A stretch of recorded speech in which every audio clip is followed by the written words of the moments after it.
بسم الله الرحمن الرحيم. إن الله وملائكته يصلون على النبي يا أيها الذين آمنوا صلوا عليه وسلموا تسليما. إن الذين يؤذون الله ورسوله لعنهم الله في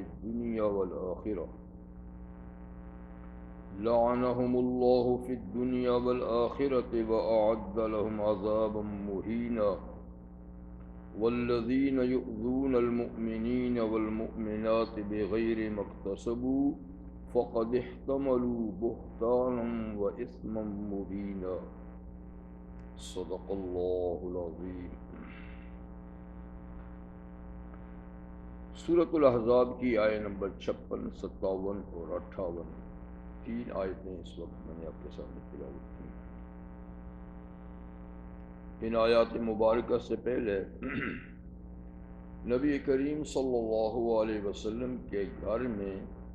داخل ہونے کے آداب کا ذکر تھا،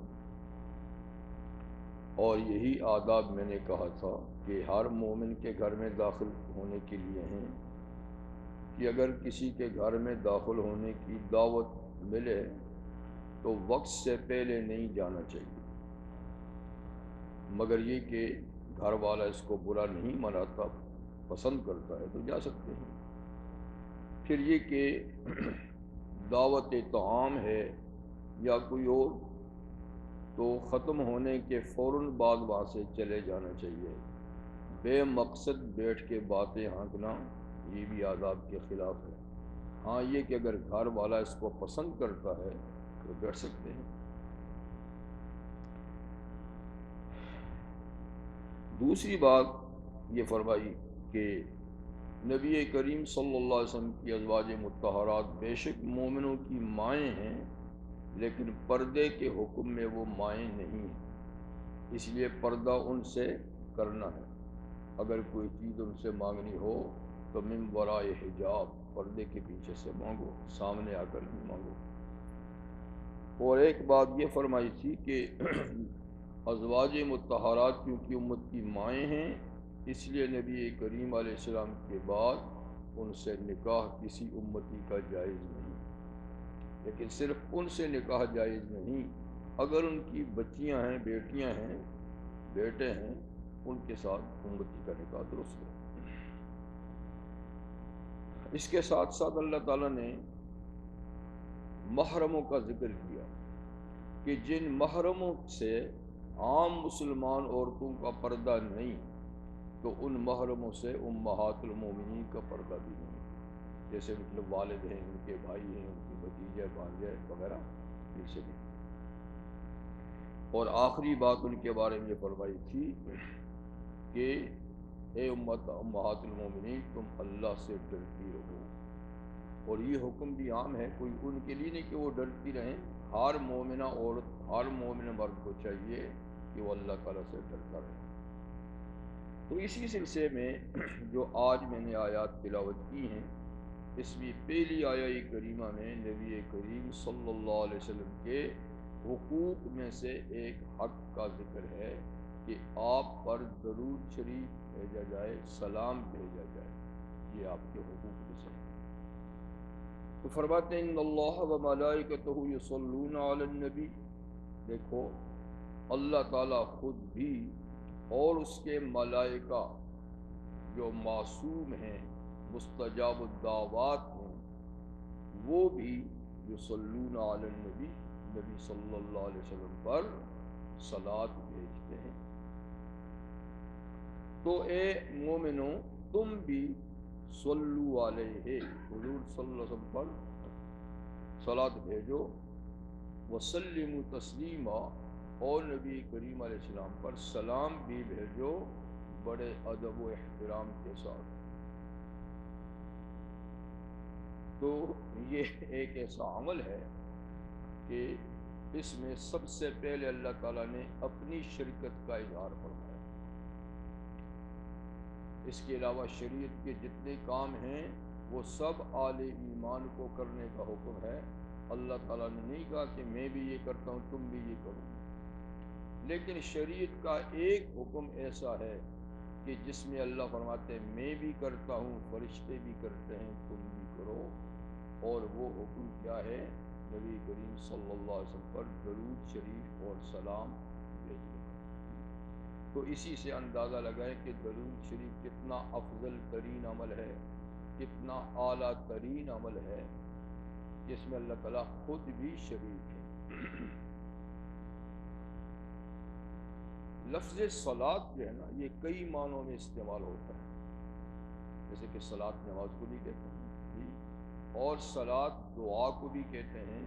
اور صلاۃ رحمت کو بھی کہتے ہیں، استغفار کو بھی کہتے ہیں۔ تو اس لیے یہاں پر صلاۃ کا لفظ تین شخصیات کی طرف منسوب ہے، اللہ کی طرف، فرشتوں کی طرف، مومنوں کی طرف۔ تو اب ظاہر بات ہے کہ اللہ کی صلاۃ اور فرشتوں کی صلاۃ اور مومنوں کی صلاۃ ایک جیسی نہیں، ہر ایک کی صلاۃ اپنی اپنی شان کے مطابق۔ تو اللہ کی صلاۃ نبی پر کیا ہے؟ رحمت کا نازل کرنا اور ان کی تعظیم و تکریم کا اظہار کرنا کہ اللہ تعالیٰ کے نزدیک ان کا کتنا بلند مقام ہے، کتنا اونچا مرتبہ ہے۔ اور فرشتوں کی صلاۃ کا معنی ہے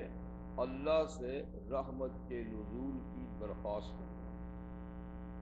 اور اللہ سے استغفار کی درخواست کرنا۔ اور مومنوں کی طرف جب یہ لفظ استعمال ہو تو اس کا معنی بھی ہوتا ہے رحمت کی نزول کی اللہ سے درخواست کرنا۔ تو یہاں اللہ کی صلاۃ کیا ہے؟ حضور صلی اللہ علیہ وسلم پر رحمت کا نازل کرنا، کہ اللہ تعالیٰ ہر وقت حضور پر رحمت نازل کرتے رہتے ہیں، اور فرشتے اس نزول رحمت کی دعا کرتے ہیں کہ اللہ آپ رحمت کو نازل کریں،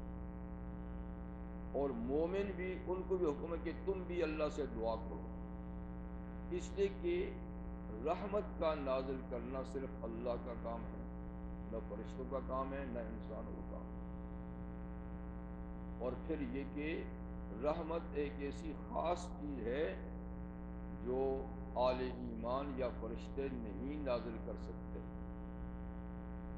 تو ظاہر بات ہے جو کام آدمی خود نہ کر سکے تو کرنے والے سے درخواست کرتے ہیں کہ آپ کیجئے۔ تو اس لیے فرشتے اور اہل ایمان اللہ سے درخواست کرتے ہیں کہ آپ حضور صلی اللہ علیہ وسلم پہ رحمت کو نازل فرمائیے۔ تو اصل میں بات ساری جاتی ہے اللہ کی طرف، لیکن عمل اتنا بلند ہے کہ اللہ تعالیٰ فرماتے میں تم کہو نہ کہو میں رحمت نازل کرتا ہوں، تم دعا مانگو نہ مانگو، تمہارا دعا مانگنا کوئی نبی کی ضرورت کے لیے نہیں ہے کہ ان کو تمہاری دعا کی ضرورت ہے، تم دعا کرو گے تو میں رحمت نازل کروں گا اور ان کا مقام بلند ہوگا، میں تو یہ کام پہلے سے کر رہا ہوں۔ تم اگر اس کی دعا کرو گے تو تمہارا اپنا فائدہ ہوگا، تو تم اپنے فائدے کے لیے دعا کرو، اس سے ان کا کوئی بنتا بگڑتا نہیں ہے، ان کا مقام تو ایسے جاری ہے۔ تو اللہ کے نبی تو معصوم ہیں۔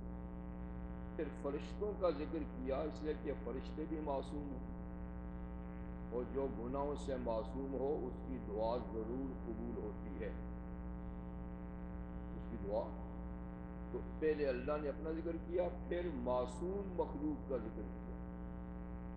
کہ ان کی دعا کو قبول حضور کے لیے ہے ہی ہے۔ اب تم بھی دعا کرو، تم بھی دعا کرو تو میں تمہاری دعا بھی قبول کر دوں گا،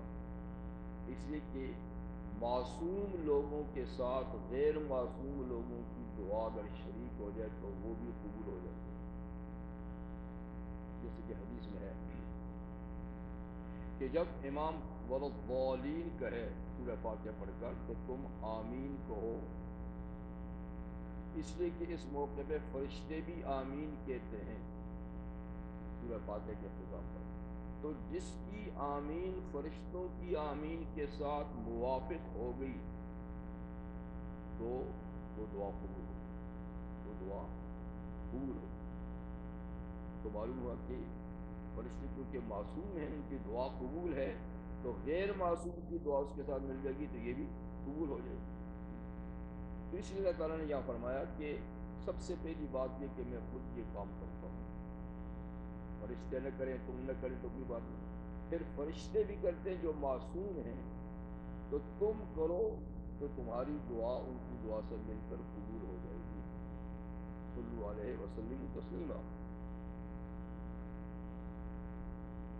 رحمت عالم صلی اللہ علیہ وسلم پر درود شریف پڑھنا یا اللہ کا حکم ہے صلو، جیسے اقیمو نماز قائم کرو، نماز فرض ہے،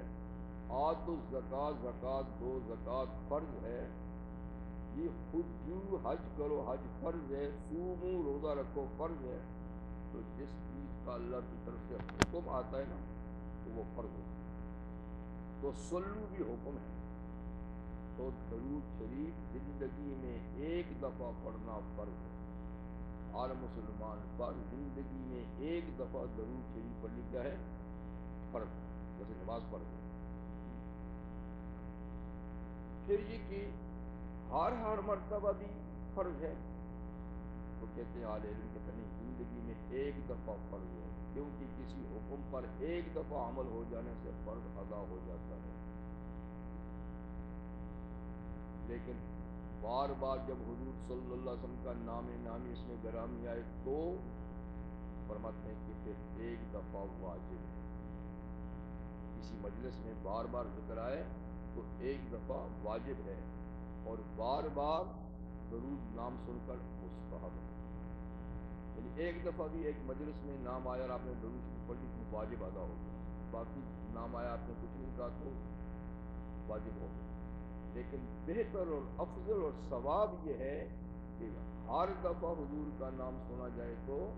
درود شریف پڑھ لیں، جیسے پیغمبر کریم علیہ السلام کا ارشاد ہے من ذکرت عنده فلم یصلی علی فقد اخطا طریق الجنہ، جس کے سامنے میرا ذکر ہوا یعنی میرا نام ہوا اور اس نے مجھ پہ درود شریف نہیں پڑھا، اس نے جنت کا رستہ خطا کر لیا، اس سے جنت کا رستہ غلط ہو گیا۔ یا آپ نے یہ بھی ارشاد فرمایا ہے صلی اللہ علیہ وآلہ وسلم کہ جس کے سامنے میرا ذکر ہوا اور اس نے مجھ پہ درود شریف نہیں پڑھا تو وہ بخیل ہے، کیا ہے؟ بخیل ہے۔ اور یہ بھی آپ کا ارشاد گرامی ہے کہ رغم انفو، اس کی ناک خاک آلود ہو کہ جس کے سامنے میرا نام آیا اور تم اس پہ درود نہیں پڑھا۔ اور حضرت کعب بن عجرہ فرماتے ہیں کہ ایک دفعہ حضور صلی اللہ علیہ وسلم ممبر پہ چڑھ رہے تھے خطبہ ارشاد فرمانے کے لیے، پہلی سیڑھی پہ قدم رکھا تو آپ نے آمین کہا، دوسری پہ پھر آمین، تیسری پہ پھر آمین۔ ہم نہیں سمجھے کہ یہ آمین کون سی دعا پر تھی، یہ دعا تو آپ نے پڑھی نہیں تھی۔ خیر آپ نے خطبہ ارشاد فرمایا، اور جب ممبر سے آپ نیچے تشریف لائے تو ہم نے پوچھا کہ آج غیر متوقع طور پہ آپ نے 3 دفعہ آمین کہا، کون سی دعا پر؟ آپ نے فرمایا کہ جب میں ممبر پہ چڑھنے لگا اور پہلی سیڑھی پہ قدم رکھا تو جبریل نے ایک دعا کی کہ وہ شخص ہلاک اور برباد ہو جائے کہ جس کے ماں باپ دونوں یا ان میں سے ایک بڑھاپے کو پہنچ گیا اور اس نے اتنی خدمت نہ کی کہ وہ جنت کا مستحق بن جاتا، اس نے اتنی خدمت ان کی نہیں کی، دونوں تھے یا ایک تھا، کہ جنت، تو میں نے کہا آمین، باقی بڑا محروم القسمت تھا کہ کتنا آسان اس کے پاس جنت میں جانے کا رستہ تھا، اس نے اختیار نہیں کیا، تو واقعی بڑا بدقسمت تھا۔ دوسری سیڑھی پہ میں نے قدم رکھا کہ جس پہ رمضان المبارک کا مہینہ گزر گیا، دوسری دعا یہ مل گئی، اور اس نے اتنا سامان مغفرت نہیں کیا کہ اس کے سارے گناہ بخشے جاتے اور جنت کا مستحق ہوتا۔ میں نے کہا یہ واقعی بڑا بدقسمت ہے، جیسا رحمتوں اور برکتوں کا مہینہ اس پہ گزرا اور اس نے اپنی نجات کے لیے کوئی سامان نہیں کیا۔ اور فرمایا تیسری دعا انہوں نے یہ کی کہ وہ شخص بھی ہلاک اور برباد ہو جائے کہ جس کے سامنے آپ کا اسم گرامی، آپ کا نام نامی اسم گرامی آیا اور اس نے آپ کے درود شریف نہیں پڑھا۔ آمین۔ واقعی بڑا بدقسمت ہے کہ مجھ جیسے محسن کا نام آئے اور درود شریف نہ پڑھے۔ تو مطلب ہے کہ جب بھی ان کا اس میں گرامیت اور نام پڑھنا باعث برکت اور باعث اجر و ثواب ہے، لیکن کسی مجلس میں ایک دفعہ بھی پڑھ لیا تو واجب ادا ہو جاتا ہے، واجب۔ ویسے درود شریف جتنا کثرت سے پڑھا جائے اتنا ہی اجر و ثواب کا باعث، جتنا زیادہ سے زیادہ پڑھا جائے۔ اس لیے کہ مسند احمد میں حدیث ہے کہ نبی کریم نے ارشاد فرمایا کہ جو شخص یعنی حضور صلی اللہ علیہ وسلم پہ درود جو پڑھتا ہے ایک دفعہ، اللہ اس پہ 10 رحمتیں نازل فرماتے ہیں، 10 گناہ اس کے معاف فرماتے ہیں، 10 درجات اس کے بلند کرتے ہیں۔ تو 30 فائدے ایک درود سے ایک آدمی کو ملتے ہیں، 30 فائدے، 10 گناہ معاف، 10 دفعہ اللہ کی طرف سے رحمتیں اس کی جو نازل ہوتی ہیں، 10 درجات اس کے بلند ہوتے ہیں۔ تو کتنی یعنی قیمتی چیز ہے۔ اور پھر درود شریف ایک ایسا عمل ہے اس کے لیے کوئی شرط بھی نہیں، نہ وقت کی کوئی پابندی، جی، نہ طہارت کی پابندی، نہ قبلہ رخ ہونے کی پابندی، چلتے پھرتے اٹھتے بیٹھتے جیسے بھی وضو ہے نہیں وضو آپ درود شریف پڑھتے رہیں تو بڑے اجر و ثواب۔ اسی طریقے سے کئی مقامات ہیں کہ جہاں درود شریف پڑھا جاتا ہے، جیسے مسجد میں داخل ہوتے وقت درود شریف پڑھا جاتا ہے، بسم اللہ والصلاۃ والسلام علی رسول اللہ اللہم افتح لی ابواب رحمتک، یہ مسجد میں داخلے کی دعا سے پہلے درود شریف، مسجد سے نکلنے کے دعا سے پہلے درود شریف، ٹھیک ہے۔ وضو کرتے وقت بھی درود شریف باعث برکت ہے۔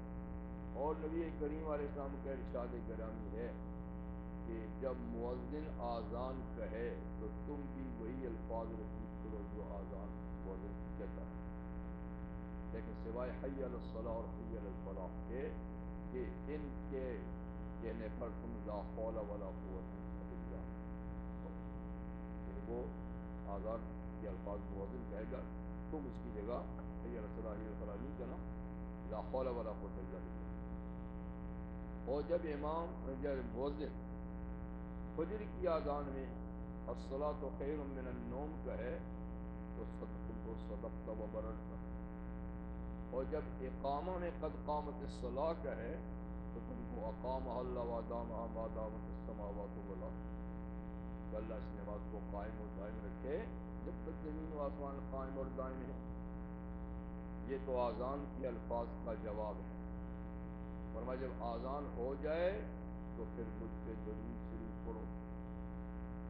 جی۔ اور ایک روایت میں کہ رضیت باللہ ربا وبالاسلام دینا وبمحمد صلی اللہ علیہ وسلم رسولا ونبیا، تو ہو۔ اور اس کے بعد میرے لیے دعائے وسیلہ، اللہ رب هذه الدعوۃ التامہ والصلاۃ القائمہ، دعائے وسیلہ، پھر یہ دعائے وسیلہ پڑھو۔ جو آدمی ایسا کرے گا حلت لو شفاعتی، اس کے لیے میری سفارش واجب ہوگی، لازم ہوگی، اس کی میں سفارش کروں گا۔ تو مطلب ہے کہ آذان کے اختتام پر درود شریف پڑھنا بھی اس کا ایک موقع ہے۔ اور جب آدمی کہیں پریشان ہو جائے تو پریشانی کے دور کرنے کے لیے کثرت سے درود شریف پڑھنا یہ نسخہ شفا ہے۔ رات کو نیند میں اٹھا اس وقت بھی درود شریف پڑھ لیں، تو اس کے لیے موقع بموقع کوئی پابندی نہیں ہے، موقع بموقع آدمی کو درود شریف پڑھ لینا چاہیے، اس لیے کہ اس میں اللہ کا ذکر بھی ہے، حضور پر درود شریف بھی ہے، جی، اور اپنا فائدہ بھی۔ اللہ کا ذکر ہے، اللہم، اللہم کہنا یہ اللہ کا ذکر ہے، اور پھر صلی علی محمد، یہ درود شریف ہے۔ تو دیکھیے اللہ کا ذکر بھی ہوگا، حضور پر درود بھی ہو گئی، اور اپنا فائدہ یہ کہ اللہ تعالیٰ کی طرف سے 10 رحمت کو نصیب ہو، تو پھر ایسا عمل آدمی کیوں نہ کرے۔ باقی یہ کہ درود شریف کیسے پڑھا جائے، تو سب سے پہلی بات یہ ہے کہ صحابہ کرام نے سلسلے میں پوچھا تھا حضور سے کہ اللہ تعالیٰ نے اس آیت میں ہمیں درود شریف اور سلام پڑھنے کا حکم دیا ہے، تو سلام پڑھنا تو ہمیں آتا ہے جو آپ نے تشہد میں سکھایا ہے، السلام علیکم ایھا النبی ورحمۃ اللہ وبرکاتہ، لیکن درود کیسے پڑھیں؟ یعنی اللہ فرماتا ہے صلو علیہ وسلم، حضور پہ درود بھی پڑھو سلام بھی پڑھو، تو سلام تو آپ نے سکھایا ہے، وہ تو ہمیں آتا ہے، تشہد میں پڑھتے ہیں السلام علیکم ایھا النبی ورحمۃ اللہ، حضور نے فرمایا درود یہ کہ اللہم صلی علی محمد وعلی آل محمد کما صلیت علی ابراہیم وعلی آل ابراہیم انک حمید مجید، اللہم بارک علی محمد وعلی آل محمد کما بارکت علی ابراہیم وعلی آل ابراہیم انک حمید مجید، اس میں درود ابراہیم۔ تو بہرحال نماز میں تو یہی درود متعارف ہے، پڑھا جاتا ہے، اس کے مختلف الفاظ اور بھی ہیں، فی العالمین کا لفظ بھی ہے اور اس میں ازواجی و ذریتی کا لفظ بھی ہے، لیکن عام کام جو ہم لوگوں نے یاد کیے یا یاد کراتے ہیں وہ یہی درود شریف ہے، یعنی اس میں الفاظ اگر بدل گئے کوئی حرج کی بات نہیں ہے۔ اس کے علاوہ مختصر طور پہ بھی درود شریف ہے، اللہم صلی علی محمد وعلی آل محمد، تم کہہ سکتے ہیں، فقط سلام بھی کہہ سکتے ہیں محمد صلی اللہ علیہ وسلم یا علیہ السلام، فقط علیہ السلام بھی کہہ سکتے ہیں، علیہ الصلاۃ والسلام، یہ مختصر۔ تو حدیث کی کتابوں میں مختصر الفاظ کے الفاظ میں درود شریف منقول ہے، مولانا اشرف علی تھانوی رحمہ اللہ نے اس پر ایک چھوٹے سا رسالہ لکھا زاد الصحیح، اس میں 40 قسم کے الفاظ جو حدیثوں میں آئے ہیں انہوں نے اکٹھے کیے ہیں، تو یہ سب الفاظ حدیث سے منقول ہیں درود شریف کے۔ اس کے علاوہ درود شریف میں اور بھی کئی کتابیں ہیں، اور نظیر رحمہ اللہ کی کتاب ہے، اور البدی کتاب ہے، تو بہت سی کتابیں اہل علم نے لکھی ہیں، اس میں مختلف الفاظ جو حدیثوں میں آئے ہیں وہ سب نے جمع کیے ہیں۔ تو مقصد یہ کہ درود شریف ایک دعا ہے، تو دعا کے الفاظ آدمی اپنی طرف سے بھی کچھ نہ کچھ ایڈ کر سکتا ہے، کہ اس میں منع نہیں ہے، لیکن افضل اور بہتر یہی ہے کہ جو الفاظ نبی کریم صلی اللہ علیہ وسلم نے سکھائے ہیں انہی سے درود پڑھا جائے تو یہ افضل ہے، ورنہ جائز ہے کہ آپ دوسرے الفاظ سے بھی پڑھ سکتے ہیں۔ تو درود شریف جیسے پڑھنے کا حکم ہے کہ حضور کا نام نامی اس میں گرامی آئے تو درود پڑھیں، ایسے لکھنے کا حکم بھی ہے کہ اگر آپ کسی تحریر میں حضور کا نام آیا اس کے ساتھ درود لکھیں صلی اللہ علیہ وسلم۔ کچھ لوگ وہاں صرف سوال ڈال دیتے ہیں، یہ غلط ہے، یا سواد لام عین میم ڈال دیتے ہیں، یہ بھی غلط ہے، پورا لفظ صلی اللہ علیہ وسلم پورا لکھنا چاہیے، تو بار لکھتے بھی اور پڑھتے بھی پورا درود شریف پڑھ لینا چاہیے۔ نماز کے اندر درود شریف کی کیا پوزیشن ہے؟ تو امام احمد بن حنبل اور امام شافعی رحمہ اللہ فرماتے ہیں کہ نماز میں درود کا پڑھنا واجبات میں ہے، اگر کسی نے نماز میں درود شریف نہیں پڑھی تو اس کو نماز دوبارہ پڑھنی پڑے گی، لیکن امام مالک امام ابو حنیفہ رحمہ اللہ ہمارے ہاں سنت ہے، واجب نہیں ہے، تو اگر کسی نے نماز میں درود شریف نہیں پڑھا تو اس کی نماز ہو جائے گی، لیکن ایک سنت کم رہے گا، سنت کی نورانیت نہیں رہے گی، لیکن نماز کو دوبارہ پڑھنے کی ضرورت نہیں ہے۔ تو بہر نماز کے اندر تشہد میں، تشہد کے بعد جو درود ہے امام مالک امام ابو حنیفہ کے ہاں سنت ہے، امام احمد امام شافعی کے نزدیک واجب ضروری ہے۔ تو ان اللہ و ملائکتہ یصلون علی النبی، بے شک اللہ تعالیٰ اور اس کے فرشتے، اب فرشتے کتنے، یہاں نے بتایا کہ کتنے فرشتے درود بھیجتے ہیں، تو فرمایا کہ فرشتے درود بھیجتے ہیں، ظاہر بات ہے کہ سبھی فرشتے درود بھیجتے ہیں،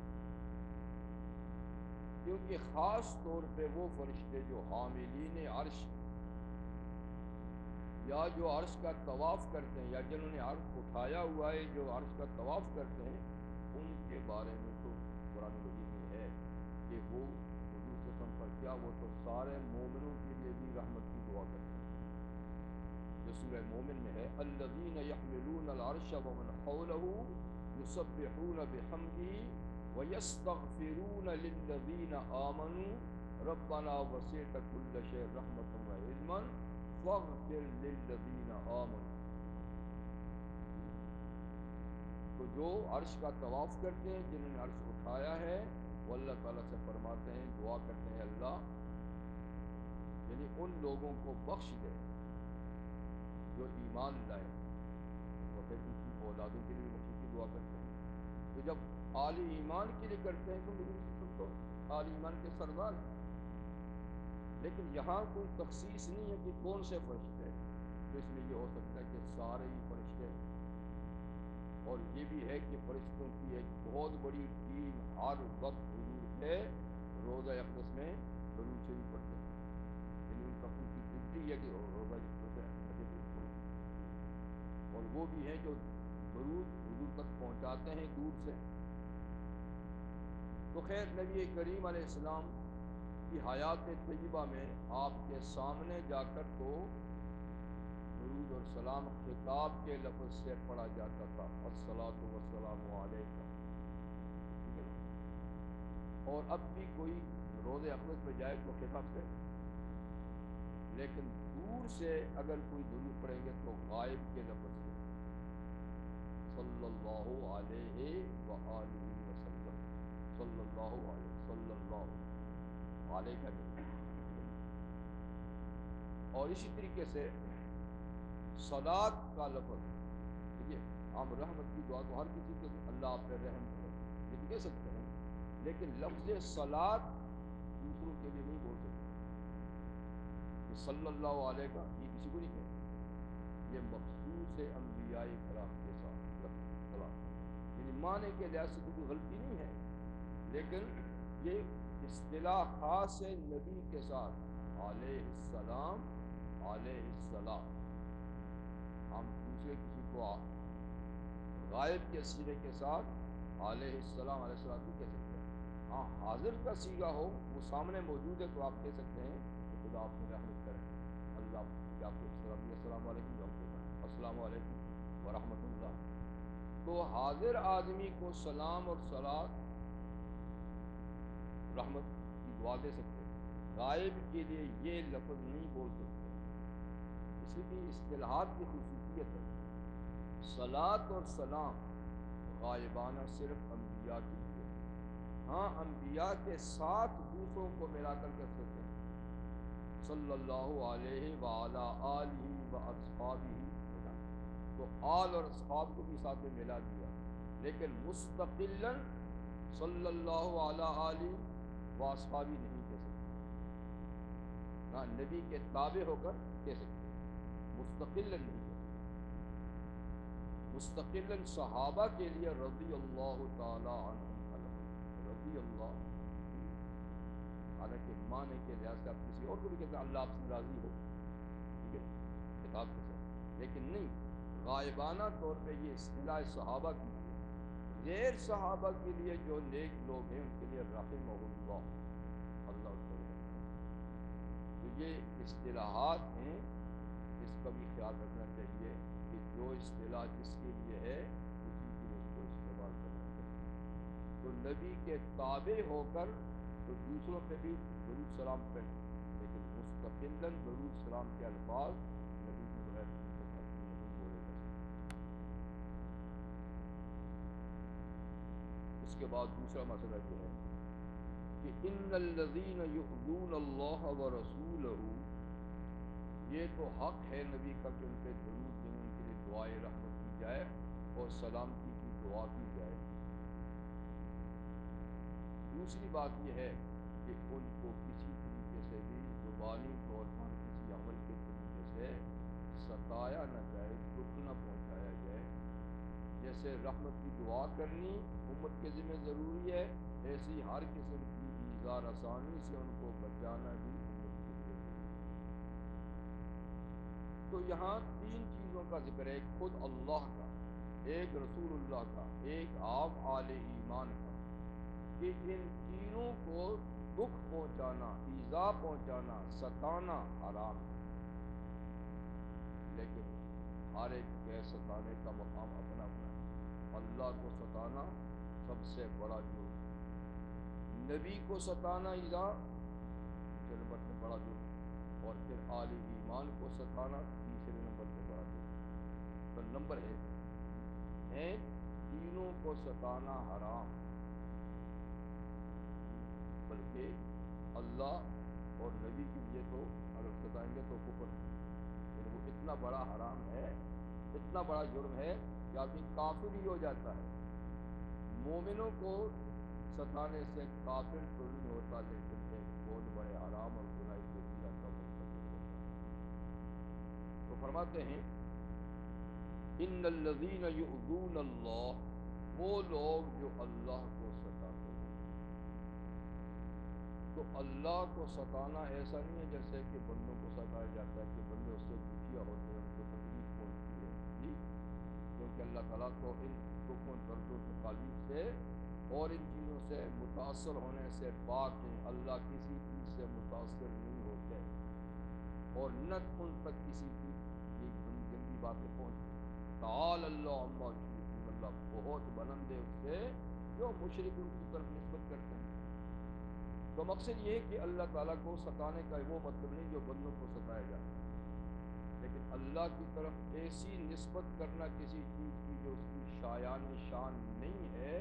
تو یہ اللہ کو ستانا ہی ہے، جیسے اللہ کے ساتھ شریک کرنا جی، اور اللہ کی شان میں کوئی گستاخی اور بے ادبی کا کلمہ بولنا، جیسے کہ حدیث میں آتا ہے کہ نبی کریم صلی اللہ علیہ وسلم نے ارشاد فرمایا یؤذینی ابن آدم، مجھے ابن آدم ستاتا ہے، مجھے ابن آدم دکھ پہنچاتا ہے، حالانکہ اس کو یہ بات مناسب نہیں۔ پھر اس کی تشریح یوں فرمائی کہ مجھے یوں ستاتا ہے کہ وہ زمانے کو برا کہتا ہے، اور جی وقت برا ہے، وہ جی وقت برا آ گیا، کہتے ہیں وقت تو میں نے پیدا کیا ہے،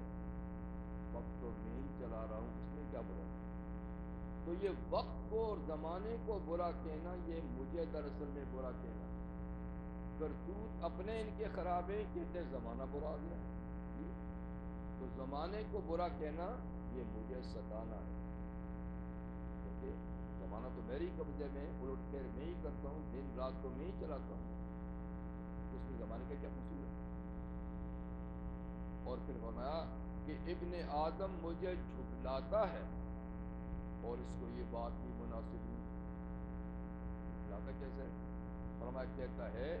کہ دوبارہ ہمیں خدا پیدا نہیں کرے گا،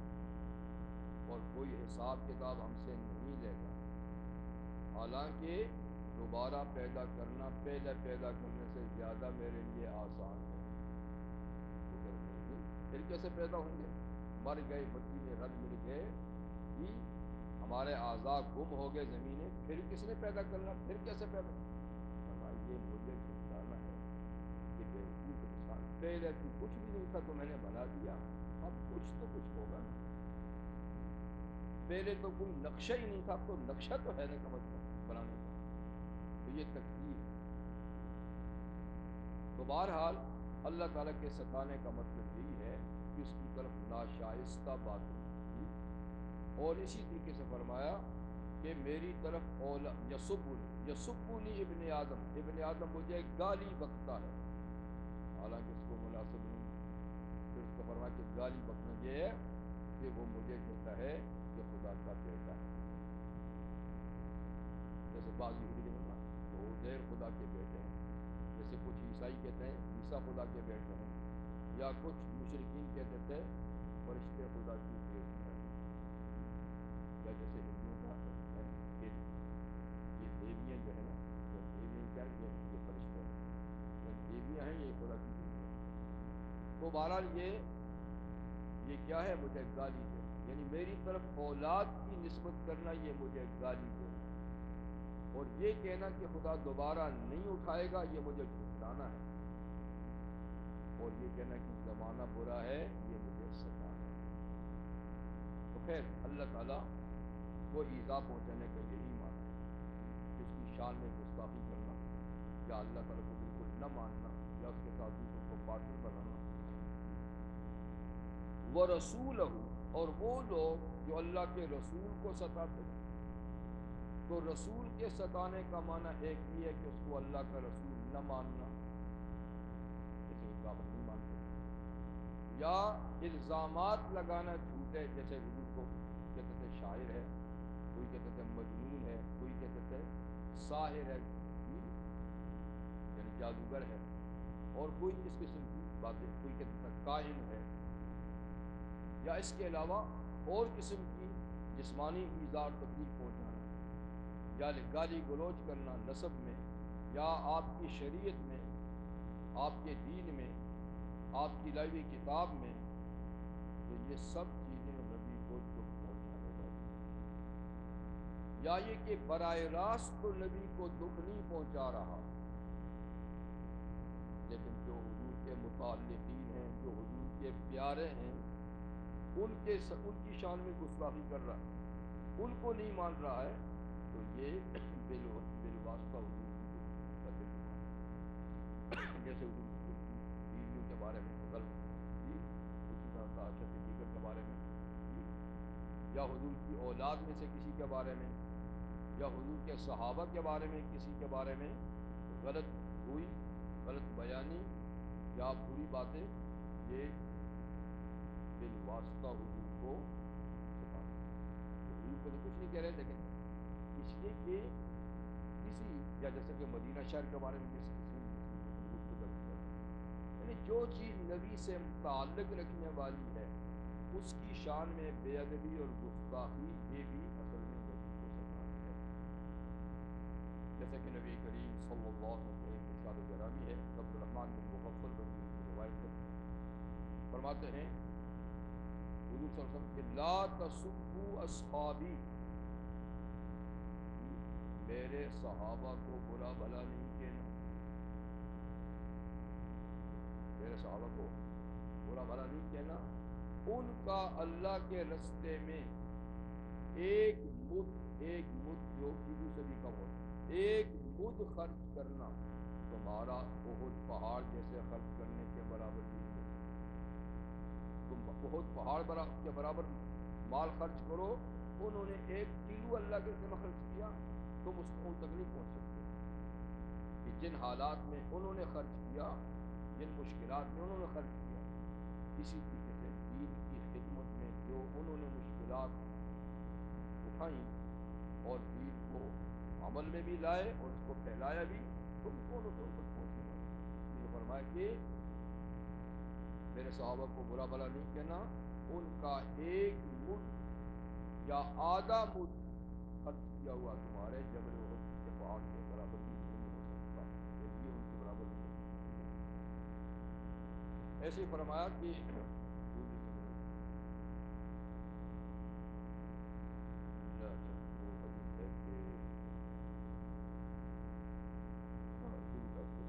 آ رہا، تو اس کا مطلب یہ ہے کہ لا تتخذوا غرضا من بعد،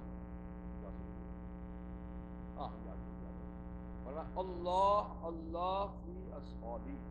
خدا سے ڈرو، خدا سے ڈرو میرے صحابہ کے بارے میں، لا تتخذوا غرضا من بعدی، میرے دنیا سے جانے کے بعد ان کو نشانہ طعن نہ بنانا، ان پہ الزام تراشی نہیں کرنا، ان میں عیب نہیں نکالنا۔ ومن احبہم فبحبی احبہم، جنہوں نے میرے صحابہ سے محبت کی تو میری محبت کی وجہ سے ان سے کی، کہ وہ میرے پیارے ہیں تو ان سے محبت اصل میں مجھ سے محبت ہے۔ ومن ابغضہم، اور جنہوں نے ان سے بغض رکھا، فببغضی ابغضہم، تو دراصل ان کو مجھ سے بغض تھا، تو میرے بغض کی وجہ سے ان سے بغض رکھا۔ من آذاہم، جنہوں نے ان کو ستایا، فقد آذانی، اس نے مجھے ستایا۔ ومن آذانی فقد آذ اللہ، جس نے مجھے ستایا اس نے اللہ کو ستایا۔ ومن آذ اللہ، جس نے اللہ کو ستایا، یوشک ان یاخذ، قریب ہے کہ خدا اس کو پکڑے گا۔ دیکھا کہ حضور صلی اللہ علیہ وسلم نے اس تاکید سے فرمایا اللہ اللہ 2 دفعہ، اللہ سے ڈرو، اللہ سے ڈرو، اتقوا اللہ اتقوا اللہ۔ تو بہرحال جن حضرات کا حضور سے تعلق رہا ہے محبت کا، خدمت کا، تو ان کے بارے میں طعن و تشنیع کرنا یہ حضور قسم کو ستانا ہے۔ آج تو نہیں، کل کو پتہ چل جائے گا کیا ہوگا۔ تو اس لیے حضور کا ستانا ایک کہ ڈائریکٹلی ہے، نہ ماننا، شاعر کہنا، مجنون کہنا، ساحر کہنا، فلاں فلاں فلاں فلاں، یا اور الزامات اتہامات خود ان پہ لگانا، اور ایک جو ہے انڈائریکٹلی ہے، آپ کی ازواج پہ طعن کرنا، جی، آپ کی شریعت پہ طعن کرنا، آپ کی کھلائی کتاب پہ طعن کرنا، آپ کے صحابہ پہ طعن کرنا، آپ سے تعلق رکھنے والی کسی بھی چیز سے طعن کرنا، تو یہ بھی رسول اللہ کو ستانا ہے۔ اور اللہ کو رسول کو ستانا یہ کفر کیا ہے، یہ ایسا حرام ہے کہ یہ حرام آدمی کو کافر بنا دے۔ اس کے بعد دوسرے نمبر پہ اچھا، تو ان الذين يؤذون الله ورسوله لعنهم الله في الدنيا والآخرة، بے شک وہ لوگ جنہوں نے اللہ اس کے رسول کو ستایا، اللہ کی لعنت ہے ان پر، دنیا میں بھی آخرت میں بھی، دنیا میں بھی آخرت میں بھی۔ وَأَعَدَّ لَهُمْ عَذَابًا مُهِينًا، اور اللہ نے تیار کیا ہے ان کے لیے ذلیل کرنے والا عذاب، ایسا عذاب ہوگا کہ عذاب کے ساتھ ساتھ ذلت بھی ہوگی، ذلت بھی ہوگی، یہ مستقل عذاب ہے۔ اور والذین یؤذون المؤمنین والمؤمنات بغیر ما اکتسبوا، وہ لوگ جو مومن مردوں اور مومن عورتوں کو ستاتے ہیں، ایذا پہنچاتے ہیں، دکھ پہنچاتے ہیں، اور وہ دکھ بھی کیسا، بغیر مکتسب، بغیر کسی ایسے کام کے جو انہوں نے کیا۔ ایک تو یہ کہ کوئی کام کیا ہے تو فلانا نے یہ کیا ہے، ٹھیک ہے؟ ایک یہ کہ بیچاروں نے کیا ہی کچھ نہیں اور الزام لگا دیا کہ اس نے کیا ہے، تو بغیر کسی ان کے عمل کے ان کو دکھ پہنچاتے ہیں۔ اس میں حضرت عائشہ صدیقہ کے اس واقعے کی طرف بھی اشارہ ہے، جو منافقین نے ایک سفر میں ان پر الزام تراشی کی تھی، اور سورہ نور میں اللہ تعالیٰ نے 2 رکوع نازل کر کے آپ کی صفائی اور برات بیان فرمائی، پھر بھی وہ کہتے تھے، آج بھی ان کے طبقے کے لوگ کہتے ہیں کہ یہ تھا اور وہ تھا یہ تھا۔ تو جو مومن مردوں اور مومن عورتوں کو ستاتے ہیں، دکھ پہنچاتے ہیں، بغیر مکتسب، بغیر کسی ایسے کام کے کہ انہوں نے کیا ہے، تو فقد احتملوا بہتانا، انہوں نے تو بہت بڑا الزام اٹھا رکھا ہے، وَإِثْمًا مُبِينًا، اور کھلم کھلا گناہ۔ یعنی ایک تو یہ کہ جرم کیا ہے تو ایک حد تک آدمی کہہ سکتے ہیں کہ جرم کیا ہے، ایک یہ کہ کیا ہی بیچاروں نے نہیں ہے اور ان کو بدنام کیا جا رہا ہے، تو یہ بہت بڑی زیادتی، بہت بڑی زیادتی۔ اور آج تو اس سے یہی حال ہے، اللہ کی شان میں گستاخی کرنے والا ماشاء اللہ بڑی بڑی ہے، رسول اللہ کے بارے میں بھی دنیا کفر، لیکن مومن مردوں مومن عورتوں کے لیے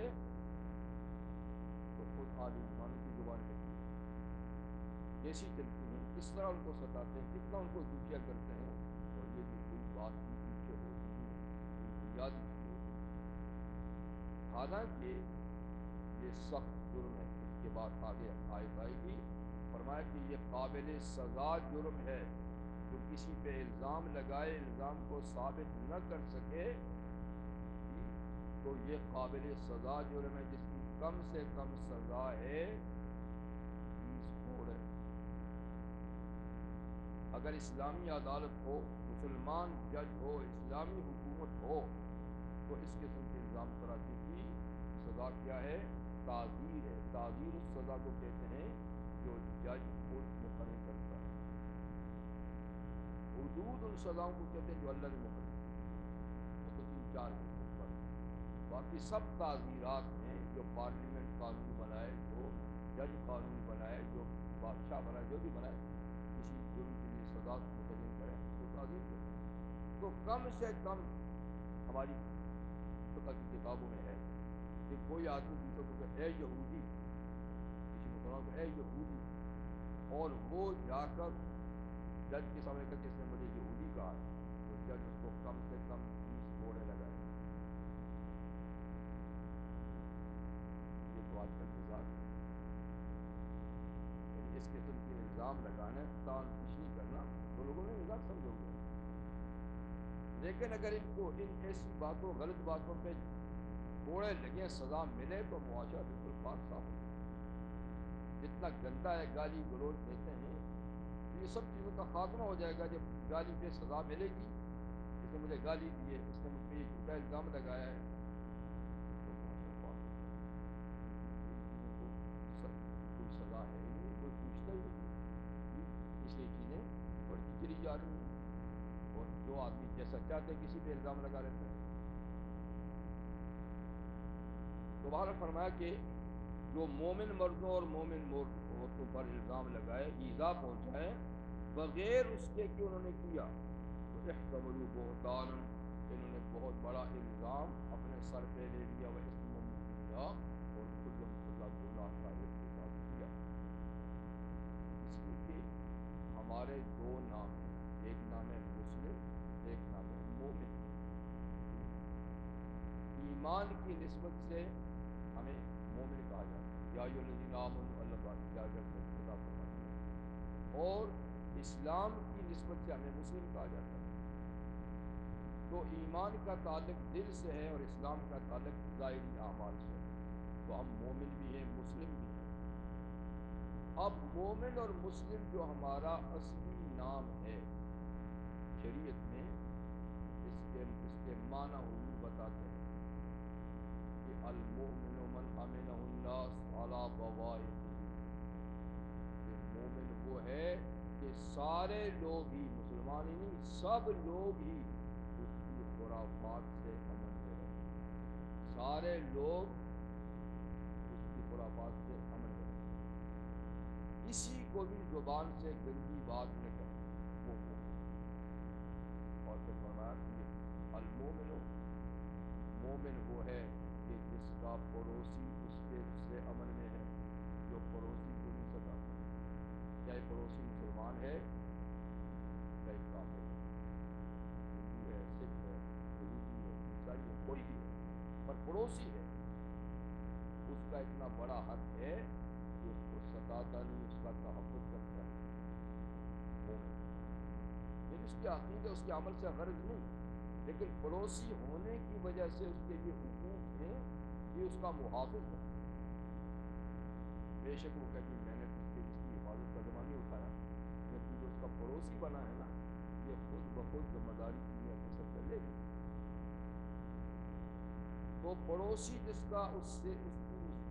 خرافات سے محفوظ ہے، وہ مومن ہے، اور لوگ بھی جس کی خرافات سے محفوظ ہیں، وہ مومن ہے. یہ حضور نے خود مومن ہونے کا معنی بتایا. اب مومن ہو کر بھی کوئی پڑوسی کو ستائے، لوگوں کو ستائے، تو وہ کس درجے کا مومن ہے؟ ایسی فرمایا المسلم من سلم المسلمون من لسانی و یدی، اور مسلمان وہ ہے کہ جس کے ہاتھ اور زبان سے مسلمان سلامت رہے، نہ اپنے ہاتھ سے ان کو تکلیف پہنچائے، نہ اپنی زبان سے ان کو تکلیف پہنچائے، وہ ہے مسلمان. اب یہاں یہ ہے کہ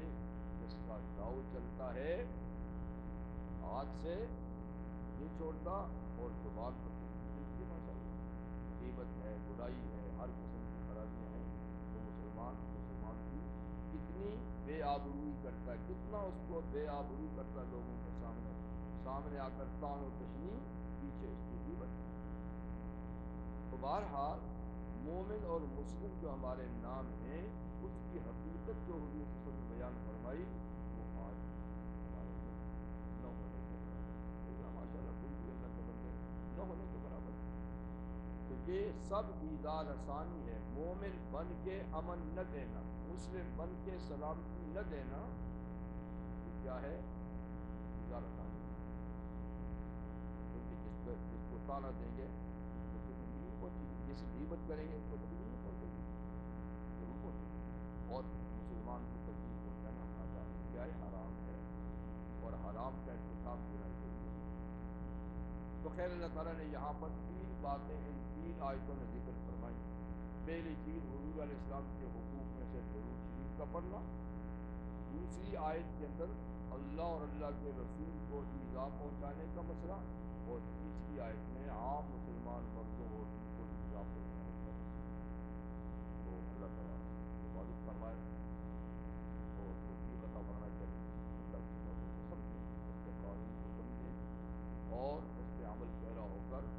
خود بھی پاک صاف ہو جائے اور ہمارا معاشرہ بھی اس سے پاک صاف